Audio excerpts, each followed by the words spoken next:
Alors que John travaillait, il a été soudainement attaqué par surprise. L'assaillant avait un objectif précis, il a visé directement son cou. John a cru sa dernière heure arriver, mais heureusement, ce n'était qu'une sorte de seringue. Cependant, sa vision s'est rapidement troublée et il s'est évanoui sans même avoir la possibilité de se défendre. Quelques heures plus tard, John a été réveillé par un appel téléphonique. Il ne connaissait pas son interlocuteur, pourtant celui-ci a prononcé directement son nom. Plus étrange encore, John s'est rendu compte qu'il était toujours chez lui, parfaitement indemne, et qu'il n'y avait même aucun signe de cambriolage dans la maison. John a vite compris que la cible de l'agresseur n'était pas lui. Il s'est précipité dans la chambre de son fils. Effectivement, son fils avait disparu. À ce moment-là, l'inconnu a envoyé une vidéo à John.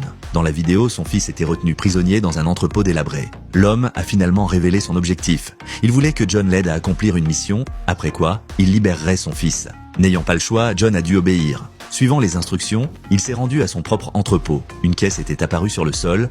En l'ouvrant, il a découvert un arsenal complet. Non seulement des armes à feu et des munitions, mais aussi un gilet pare-balles équipé d'une caméra. Le plus surprenant, c'est qu'un véhicule blindé était garé dehors. Une fois à bord, John a découvert que l'itinéraire était déjà programmé. Il a conduit jusqu'à la destination, un hôtel de luxe. L'homme lui a expliqué que deux gangs organisaient une cérémonie dans l'hôtel et que sa mission était d'éliminer tout le monde à l'intérieur. Ce n'était pas difficile pour John, car il était un ancien soldat des forces spéciales. Pensant à la sécurité de son fils, John a pris une mitraillette compacte et a fait irruption. Les personnes à l'intérieur étaient déjà ivres, John n'a pas eu beaucoup de mal à accomplir sa mission. Ensuite, il a rapidement quitté les lieux et a exigé que l'homme tienne sa promesse et libère son fils. Mais John ignorait que son interlocuteur était David, un baron de la drogue locale. David avait kidnappé le fils de John uniquement pour l'obliger à éliminer ses concurrents. David a donc rapidement confié une deuxième mission à John, éliminer un baron de la drogue de premier plan. Après quoi, il libérerait certainement son fils. John savait que pour obtenir la libération de son fils, il devait continuer à obéir aux ordres de David.